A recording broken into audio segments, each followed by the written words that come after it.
തിരുമൂലദേവൻ്റെ തിരുമന്ത്രം 7-ാം തന്ത്രത്തിലെ പുതിയ ഒരു കാണ്ഡത്തിലേക്ക് നാം കടക്കുകയാണ്.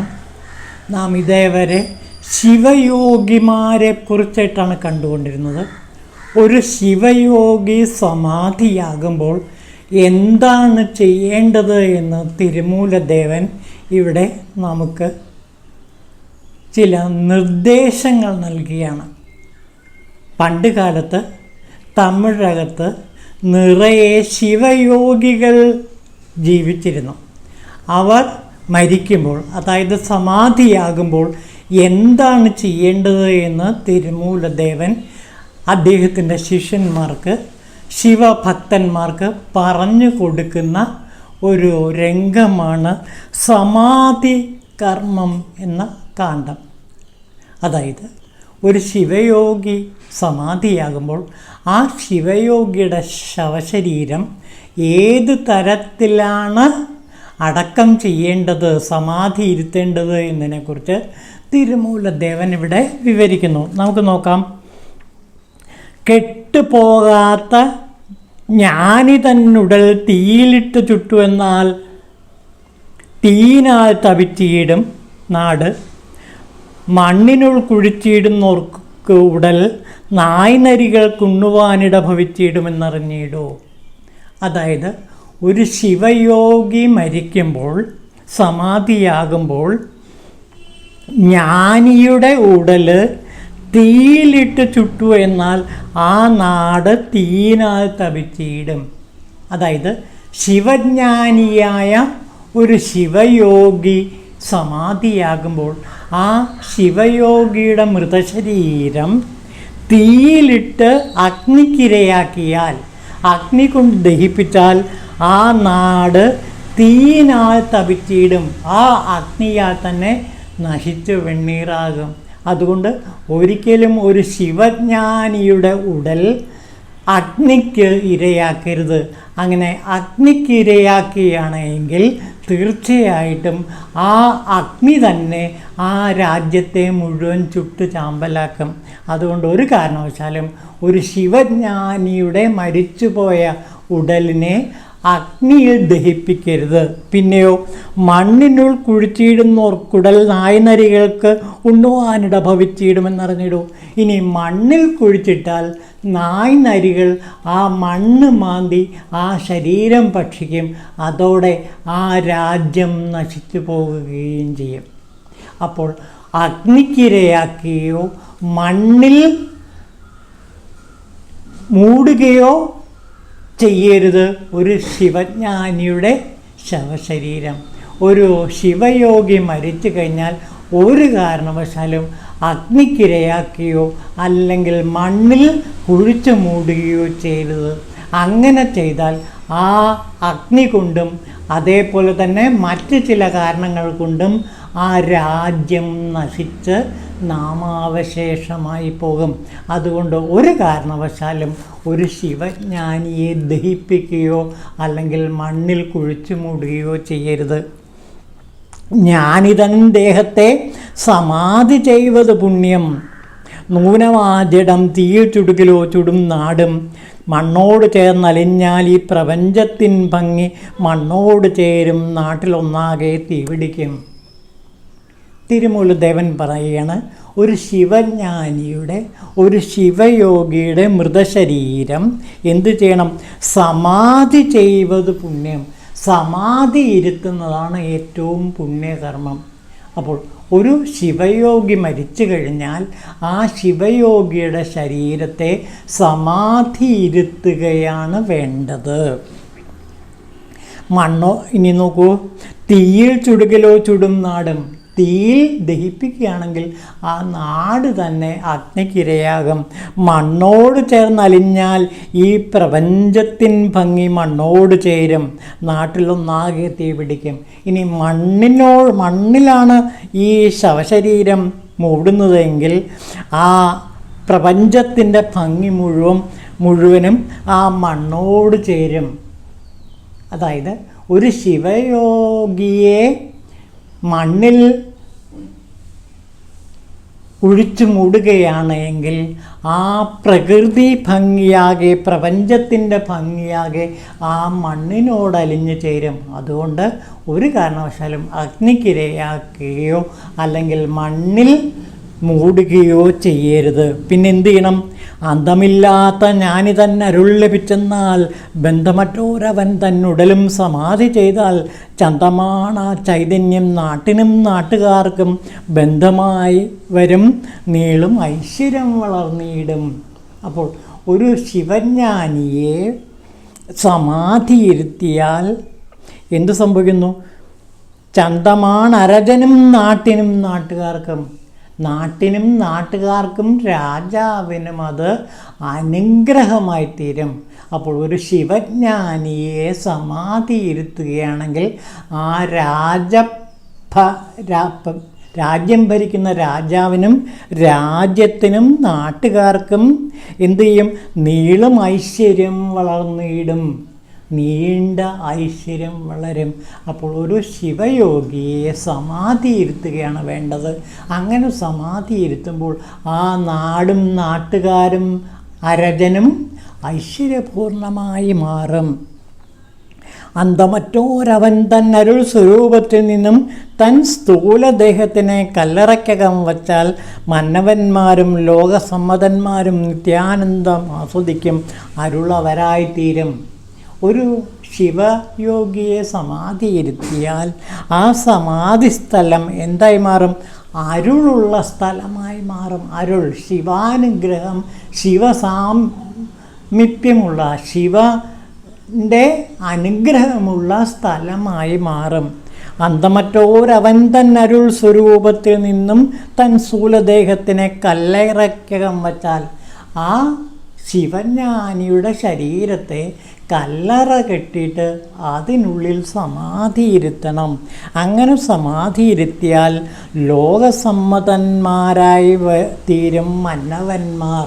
രാജാക്കന്മാർക്ക് ലോകസമ്മതിയും ബഹുമാനവും ലഭിക്കും. മാത്രമല്ല നിത്യാനന്ദം എല്ലാവർക്കും ഉണ്ടാകും.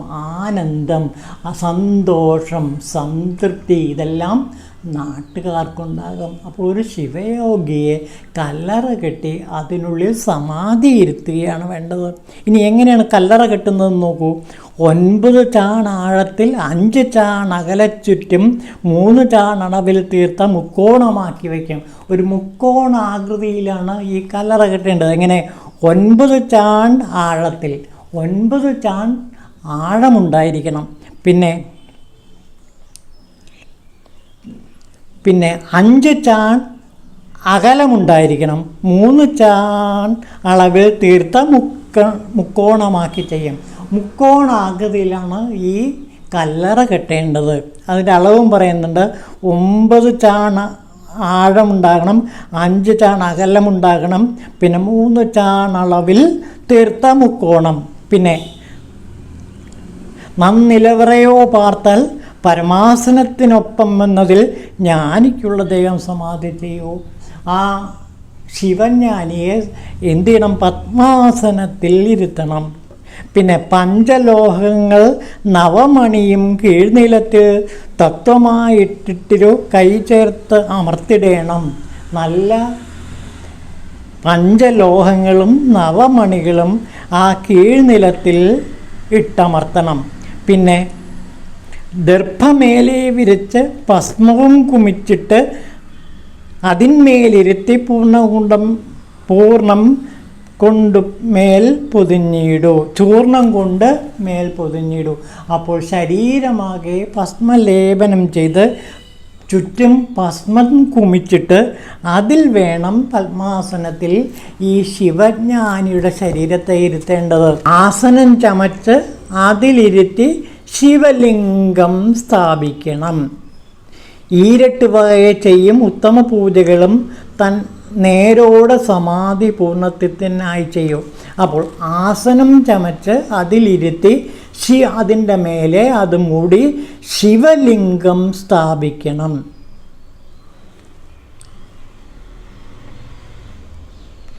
ഇതാണ് ഇവിടെ തിരുമൂലദേവൻ പറയുന്നത്.